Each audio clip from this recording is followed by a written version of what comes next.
Hey guys, welcome back.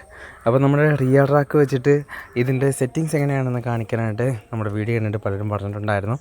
അപ്പം വണ്ടിയുടെ kit ബാക്കി കുറച്ച് കംപ്ലൈൻ്റ് ഒക്കെ ആയിട്ടാണ് നമ്മളത് അന്ന് കാണിക്കായിരുന്നത്.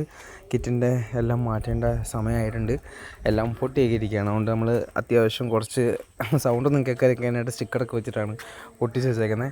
ഇതാണ് ഇതിൻ്റെ റിയർ റാക്ക് ഫിറ്റ് ചെയ്തേക്കുന്നതിൻ്റെ രീതി.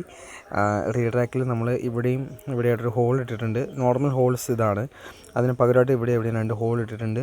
അത് കൂടാതെ ഒരു സ്പേസറും കൂടെ ഇവിടെ ഇട്ടിട്ടുണ്ട് കേട്ടോ. ഈ 2 സ്പേസർ ഇവിടെ ഇട്ടിട്ടുണ്ട്, കാരണം എങ്കിൽ മാത്രമേ ആ ഒരു ഹൈറ്റിൽ നമുക്ക് ചെയ്യാൻ പറ്റുള്ളൂ. അത് കഴിഞ്ഞ് കഴിഞ്ഞിട്ട് നമ്മുടെ ടെയിൽ പീസിൻ്റെ ഇവിടെ ചെറുതായിട്ട് കട്ട് ചെയ്തിട്ടുണ്ട്. അത് കാണാൻ പറ്റില്ലതേ, ഈ ഒരു രീതിയിലാണ് കട്ട് ചെയ്തേക്കുന്നത്. അങ്ങനെ അപ്പുറത്തും 2 സൈഡിലും കട്ട് ചെയ്തിട്ടാണ് റിയർ റാക്ക് നമ്മൾ സ്റ്റോക്കിൽ വെച്ചേക്കണത് കേട്ടോ.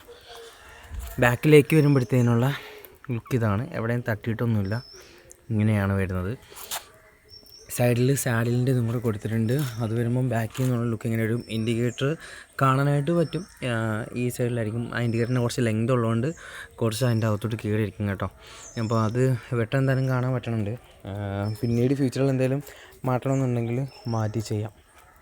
അപ്പം ഇതാണ് വണ്ടിയുടെ ബാക്കിലത്തെ റിയർ റാക്കിൻ്റെ ലുക്കും ഫിറ്റിങ്സും. അപ്പം കൂടുതൽ വീഡിയോ കാണാനായിട്ട് നമ്മുടെ ചാനലൊന്ന് സബ്സ്ക്രൈബ് ചെയ്ത് കൂടെ കൂടിക്കുക കേട്ടോ.